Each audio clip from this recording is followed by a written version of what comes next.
আসসালামু আলাইকুম শিক্ষার্থী বন্ধুরা, তোমাদের সর্বশেষ যে গণিত অ্যাসাইনমেন্ট সেটার সমাধান নিয়ে হাজির হলাম। তো দেখো 1 নম্বর প্রশ্নটাতে কি বলা আছে। তোমার গণিত বইয়ের দৈর্ঘ্যের 1/4 প্রস্থের 1/3 এবং তোমার কলমের দৈর্ঘ্যের অর্ধাংশ পরিমাপ করে প্রাপ্ত তথ্যগুলো ব্যবহার করে নিচের প্রশ্নগুলোর উত্তর দাও। আচ্ছা, তাহলে প্রথমে আমরা এগুলো পরিমাপ করে নিই। যে তোমার গণিত বইয়ের 1/4, তো গণিত বইয়ের দৈর্ঘ্যটা কত? তো এটা এমনি র্যান্ডম একটা মান নিলাম আমি, অথবা বইটা মেপেও দেখতে পারো। গণিত বইটার দৈর্ঘ্য 24 সেন্টিমিটার। তাহলে বইয়ের দৈর্ঘ্যের 1/4, মানে 1/4 মানে হলো 4/1 তাহলে দৈর্ঘ্য তো 24, তো 24-এর 4/1 মানে হলো 6 সেন্টিমিটার। কাটাকাটি করো, 4 × 4 = 4 × 6 = 24, তাহলে 6 সেন্টিমিটার হবে। আর প্রস্থটা ধরে নিলাম যে 18 সেন্টিমিটার, তাহলে প্রস্থের 1/3 কত? 18-এর 3/1, 1/3 মানে 3-এর 1, 1/4 মানে হলো 4-এর 1, এরকম। তো 3 দিয়ে 18-কে কাটো, তাহলে 6 সেন্টিমিটার হবে। আবার আমার কলমের দৈর্ঘ্য কত? ধরো যে 14 সেন্টিমিটার, তাহলে কলমের দৈর্ঘ্যের অর্ধাংশ, অর্ধাংশ মানে অর্ধেক। তাহলে কলমের দৈর্ঘ্য যেহেতু 14, তার অর্ধেক কি করে পাবো? 2 দ্বারা ভাগ দিয়ে। তাহলে দেখো 7 × 14 সেন্টিমিটার। সুতরাং ত্রিভুজের 3 বাহুর দৈর্ঘ্য কি কি হবে? 6 সেন্টিমিটার, 6 সেন্টিমিটার এবং 7 সেন্টিমিটার। তাহলে এখানে লিখবো ত্রিভুজের 3 বাহুর দৈর্ঘ্য যথাক্রমে a = 6 সেন্টিমিটার, b = 6 সেন্টিমিটার ও c = 7 সেন্টিমিটার। আচ্ছা, তাহলে ত্রিভুজটা এখানে আঁকা হলো। দেখো, এই যে a হলো 6, b হলো 6 এবং c হলো 7, তার মানে একটা সমদ্বিবাহু ত্রিভুজ হয়েছে। তো এখন প্রশ্ন খ এর উত্তর করব। প্রশ্ন খতে কি আছে? দেখাও যে অঙ্কনকৃত ত্রিভুজের কোণগুলোর মধ্যে বৃহত্তম বাহুর বিপরীত কোণটা বৃহত্তম। তাহলে আমরা এখানে ত্রিভুজটা প্রথমে আঁকবো, তারপর লিখলাম যে বিশিষ্ট নির্বাচন ত্রিভুজ এবিসি এর বৃহত্তম বাহুটা বিসি। হ্যাঁ, এটা 7 সেন্টিমিটার ছিল। আর এই বৃহত্তম বাহুর যে বিপরীত কোণ সেটা হচ্ছে এই কোণটা, এই কোণটাকে বিএসসি কোণ বলতে পারি। তাহলে বৃহত্তর বাহুর বিপরীত কোণটা যে বৃহত্তম, এটাই প্রমাণ করতে হবে, অর্থাৎ বিএসসি কোণটা যে এই ত্রিভুজটার বৃহত্তম কোণ, এটাই প্রমাণ করতে হবে। তো এটা 2 ধাপে প্রমাণ করব। প্রমাণ ধাপ নাম্বার 1, দেখো বলাই আছে যে বিসিটা এবি এর থেকে বড়। কিভাবে বলা? দেখো, সি তো 7 সেন্টিমিটার ছিল, এই যে বিসি বাহুর দৈর্ঘ্য 7, এটার দৈর্ঘ্য 6, এটার দৈর্ঘ্য 6, তাহলে বিসিটা আসলে এবি থেকে বড়, এসি থেকেও বড়। তো আমরা 2টা ধাপে করব। তো তাহলে প্রথমে বললাম যেহেতু বিসিটা গ্রেটার দ্যান এবি, মানে বিসি বাহুটা এবি থেকে বড়। দেখো, তাহলে বিসি বাহুর যে বিপরীত কোণ সেটার নাম কি? বিএসি কোণ। দেখো, চিত্রের মধ্যেই কিন্তু আছে বিসি বাহুর বিপরীত কোণটা, এই যে এটা। তাহলে এখানে বিএসসি লিখলাম, চিত্রে না তাকেও বলা যায়। দেখো, বিসি তো আছে, এখানে অনুপস্থিত কি? এ, তাহলে কোনটা হবে? বিএসসি। গ্রেটার দ্যান এখানে দিয়ে দিলাম। তারপর এবি বাহুর বিপরীত কোণ, চিত্রে না তাকায়ও তুমি বলতে পারো এখানে এবি আছে, তার মানে বিপরীত কোণটা সি হবে। এই যে কোণ এসিবি, তুমি এখানে চিত্রে তাকায় দেখতে পারো এবি, এবি বাহুর বিপরীত কোণ হচ্ছে এই যে সি, এই বাহুর বিপরীত কোণ এটা। এখন এইটা কিভাবে লিখলাম সেটা সাইড নোটে লেখা হলো যে ত্রিভুজের বৃহত্তর বাহুর বিপরীত কোণ ক্ষুদ্রতর বাহুর বিপরীত কোণ অপেক্ষা বৃহত্তর। এটাকে কাজে লাগিয়ে আমরা এই লাইনটা লিখতে পারলাম। ধাপ 2, ধাপ 2 বলবো, প্রথমে বলেছি বিসিটা এবি থেকে বড়, এখন বলবো বিসিটা এসি থেকে বড়। তাহলে লিখলাম যেহেতু বিসিটা এসি থেকে বড়, অর্থাৎ BC is greater than AC, তাহলে বিসি বাহুর বিপরীত কোণ বিএসি এবং এসি বাহুর বিপরীত কোণ এবিসি। তুমি চিত্রে তাকায় দেখতে পারো, অথবা সহজে আমি যে শর্ট টেকনিকটা ইউজ করি সেটা দেখেও বলতে পারো। যে বিসি আছে, তাহলে বিপরীত কোণ হবে এ, তাহলে বিএসি, এ কে মাঝখানে রাখবো। এসি বাহুর বিপরীত কোণ কি হবে? এখানে বি অনুপস্থিত, তাহলে এবিসি হবে। এখন খেয়াল করো, বিএসি কোণটা এসিবি কোণের থেকেও বড়, আবার বিএসি কোণটা এবিসি কোণের থেকেও বড়। তাহলে বিএসি কোণটা দেখা গেল একটা ত্রিভুজের 3টাই তো কোণ থাকে, তাহলে বিএসি কোণটা এসির বি থেকেও বড়, এবিসির থেকেও বড়। তার মানে বলা যায় না যে বিএসিটা আসলে পুরো ত্রিভুজটার মধ্যেই বড় কোণটা? পুরো ত্রিভুজে তো 3টা কোণ। তাহলে আমি যদি একটু চিত্রের মাধ্যমে দেখাই, দেখো এই যে বিএসিটা, এই কোণটা, এই যে বিএসি, তো এই কোণটা এসিবি থেকে বড়, এই যে এসিবি এই কোণটা থেকে বড়, এই কোণটা থেকে এটা বড়। আবার এই যে বিএসিটা, এটা এবিসি থেকেও বড়, এবিসি মানে এই কোণটা, তাহলে বিএসি মানে এই কোণটা এই এবিসি এই কোণটা থেকেও এটা বড়। তার মানে কি 2টা কোণ থেকেই এটা যেহেতু বড়, তার মানে বলা যায় যে এই কোণটা পুরো ত্রিভুজটার মধ্যেই সবচেয়ে বড় কোণ। দেখো, তাই এখানে লেখা হলো সুতরাং বিএসি ত্রিভুজটির বৃহত্তম কোণ। এই যে কোণ বিএসিটা ত্রিভুজটির বৃহত্তম কোণ, সুতরাং দেখানো হলো। এটা বলেছিল যে দেখাও, যে তাই দেখানো হলো, এটা লিখতে হবে লাস্টে। এবার দেখো প্রশ্ন গতে কি বলেছে, যে ত্রিভুজটির কোণ তিনটিকে কেটে আলাদা করে এক বিন্দুতে স্থাপন করে দেখাও যে তিনটি কোণ একত্রে সরল কোণ তৈরি করে। তাহলে দেখো আমরা ওই ত্রিভুজটার, আমরা যে কতে যে ত্রিভুজটা পেয়েছিলাম সেই ত্রিভুজটাতে তিনটা কোণ পেয়েছিলাম, কোণ এ, কোণ বি, কোণ সি। তো একটা সরলরেখা প্রথমে এঁকে আমি এ কোণটাকে এখানে এঁকেছি, বি কোণটা এখানে এবং সি কোণটা এখানে, চাঁদার সাহায্যে মাপবা আর কি, মেপে দেখবা যে এরকম, তাহলে তিনটা কোণ আঁকলে এরকমের হবে। এই বিন্দুটাতে আমি সেই তিনটা কোণকে এখানে আমি অঙ্কন করেছি। তো দেখো এখানে তাই লেখা হলো, ক হতে প্রাপ্ত ত্রিভুজের কোণ তিনটি কেটে আলাদা করে চিত্রের ন্যায় একটা বিন্দুতে স্থাপন করা হলো, অতঃপর চাঁদার সাহায্যে কোণটি মেপে দেখা হলো। এতে কোণ তিনটি সমষ্টি 180 ডিগ্রি হলো, সুতরাং তিনটি কোণ একত্রে এক সরল কোণ তৈরি করে, দেখানো হলো। এবারে 2 নম্বর প্রশ্নের সমাধান করব। এখানে কি বলা আছে উদ্দীপকে দেখি, তোমার 30 জন সহপাঠীর উচ্চতা আসন্ন সেন্টিমিটার মানে সংগ্রহ করো এবং তা তোমার খাতায় লিপিবদ্ধ করো।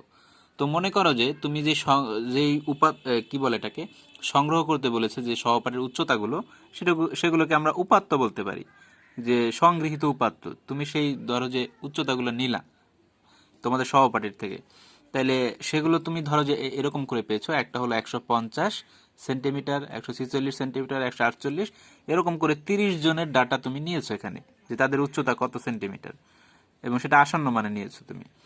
আচ্ছা, তো প্রশ্নে বলেছে যে উপাত্তগুলোকে মানের ঊর্ধ্বক্রমে সাজাতে হবে। তাহলে উপাত্তের মানের ঊর্ধ্বক্রমে সাজাবো মানে সবচেয়ে ছোটটা আগে, তারপরে ধারাবাহিকভাবে বড়, ছোট থেকে বড় ক্রমে সাজাবো। এরকম 30টাকে সাজালে এটা হবে উত্তর। এটা হচ্ছে আমাদের কয়ের উত্তর। তো এবারে প্রশ্ন খ দেখো, এখানটাতে কি বলেছে, যে সর্বোচ্চ সংখ্যক সহপাঠী কত উচ্চতা বিশিষ্ট তা আয়তলেখের সাহায্যে নির্ণয় করো। তো আয়তলেখ আঁকতে গেলে আসলে প্রথমে আমাদের গণসংখ্যার সারণীটা আঁকতে হবে। তাহলে গণসংখ্যার সারণী কি, সেটা হচ্ছে এই যে ডাটাগুলো দেওয়া আছে এখানটাতে, এগুলোকে আমরা একটা সারণীর মাধ্যমে খুব অল্প জায়গায় আমরা এটাকে সাজাবো।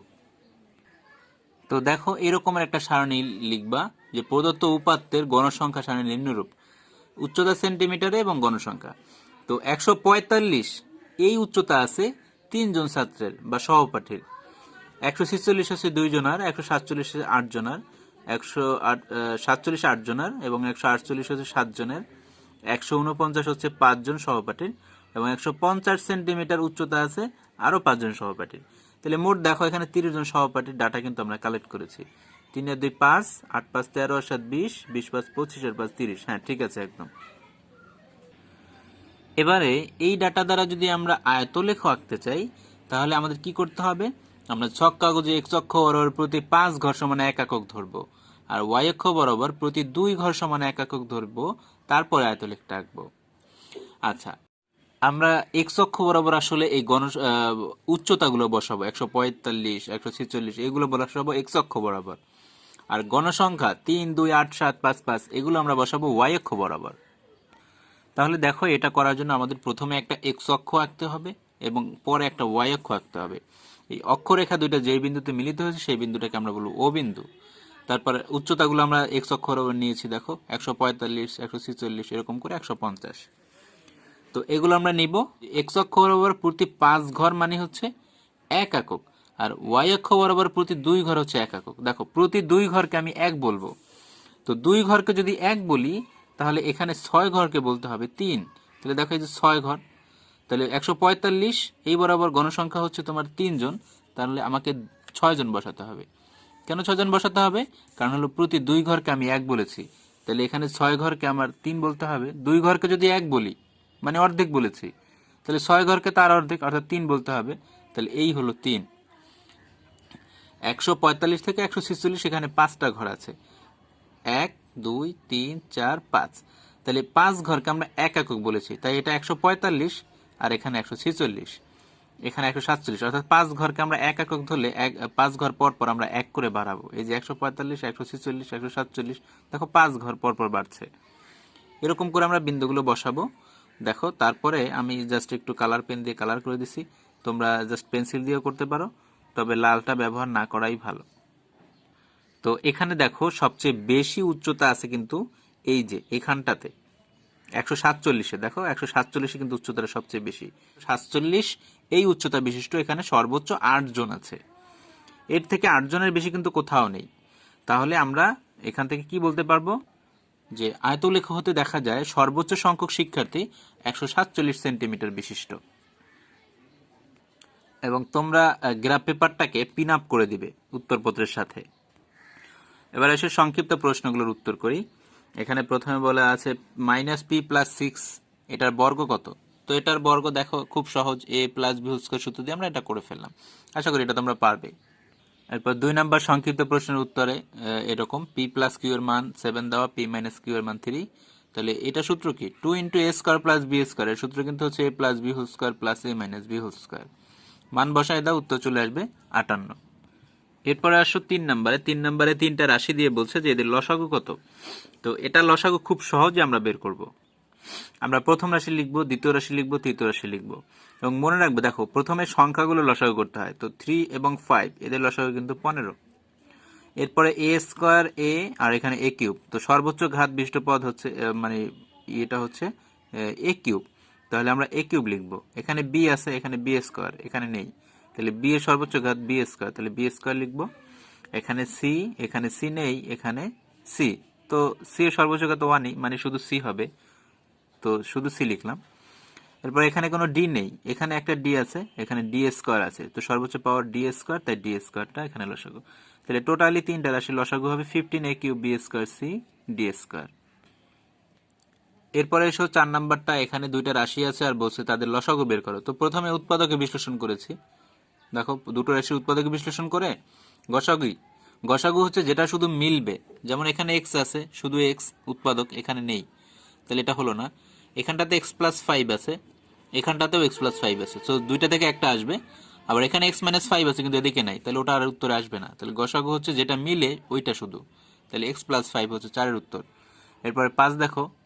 5 নাম্বারে দেখো সরল করতে বলছে।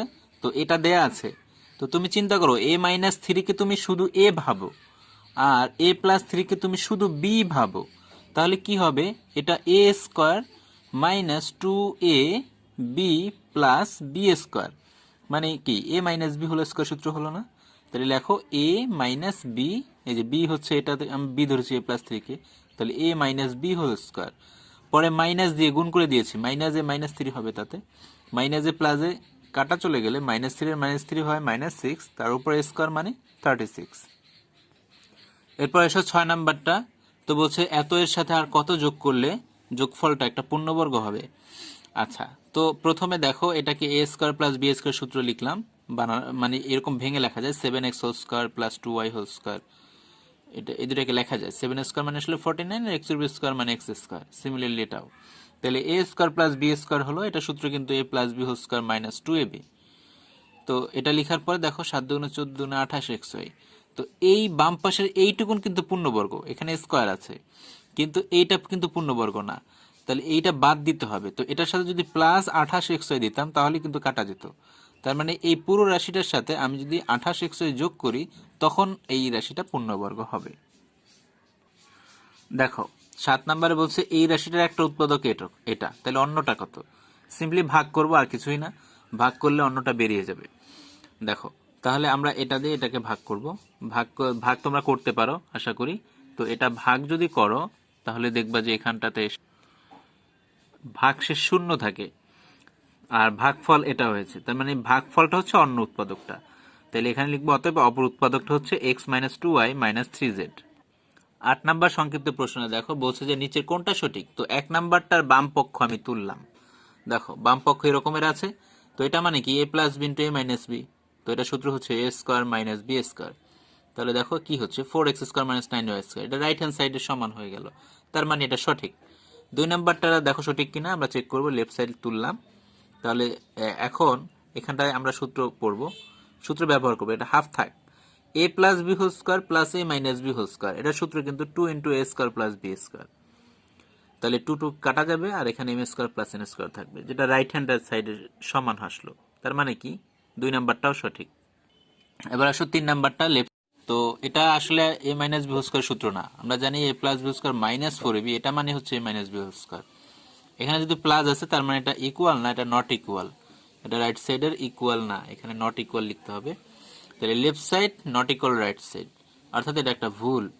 9 নাম্বারটা দেখো, a minus B whole square সমান 29 দেওয়া আছে, তাহলে X plus Y whole square কত? তো আমরা a minus B whole square সূত্র জানি, a plus B whole square minus 4ab সমান 29। তো এটাকে যদি এখানে রেখে দিই তো ডান পাশে 4xy প্লাস হয়ে যাবে, এটাই এটার উত্তর, xy এর মান যেহেতু দেওয়া নেই। এরপরে 10 নাম্বারটা দেখো, এটা উৎপাদক করতে বলেছে, তো এটা মিলে টার্মের মাধ্যমে আমি করে ফেললাম, তোমরাও পারবে এটা। 11 নাম্বারটা দেখো, এগুলো তোমরা সবাই খুব ভালো করে জানো, 5টা এটার সাথে গুণ আছে, ভাগ হয়ে যাবে, তারপরে মাইনাসটা পাশে প্লাস হয়ে গেল, আর 5 দ্বারা 10-এ কাটলে 2 হয়েছে, এই 2 এখানটাতে। তো 12 নাম্বারটা দেখো, এখানে বলছে যে প্রতিসাম্য, মানে এইটা আর এটা সমান কোন বিধি অনুযায়ী? এটা কিন্তু প্রতিসাম্য বিধি, পুরো বাম পাশেটা ডান পাশে নিবা আর ডান পাশেটা বাম পাশে, তাতে মানের কোনো পরিবর্তন হয় না, তাহলে এটাকে প্রতিসাম্য বিধি বলা হয়। এরপরে 13 নাম্বারটা দেখো, বলছে এই বিন্দুটা কোন চতুর্ভাগে অবস্থিত? এটা কিন্তু দ্বিতীয় চতুর্ভাগে অবস্থিত। এটা কি করে বোঝা যায়? সেটা হচ্ছে একটা চতুর্ভাগ তোমরা এঁকে নাও, ধরো যে এটা এক্স অক্ষ, X X prime, Y Y prime. তো এটা কিন্তু প্রথম চতুর্ভাগ, এটা হলো দ্বিতীয়, এটা তৃতীয়, আর এটা হলো চতুর্থ। তো প্রথম চতুর্ভাগে প্লাস প্লাস, দ্বিতীয় চতুর্ভাগে হয় তোমার মাইনাস প্লাস, আর তৃতীয় চতুর্ভাগে হয় মাইনাস মাইনাস, আর চতুর্থটায় কি হয়? চতুর্থ হয় প্লাস মাইনাস। এই যে, তাহলে আমাদের দেখো এখানে মাইনাস আছে আর প্লাস আছে, থ্রির বামে কি আছে? প্লাস চিহ্ন, কিছু নেই মানে প্লাস, তাহলে মাইনাস প্লাস, এটা কিন্তু দ্বিতীয় চতুর্ভাগে, তাহলে উত্তর কিন্তু দ্বিতীয়। এবার প্রশ্ন নাম্বার 14, এখানে বলেছে যে কোন বিন্দুর ভুজের মান, কোন বিন্দুর ভুজের মান কোন অক্ষরেখায় শূন্য হয়? এটা কিন্তু ওয়াই অক্ষরেখায় হবে।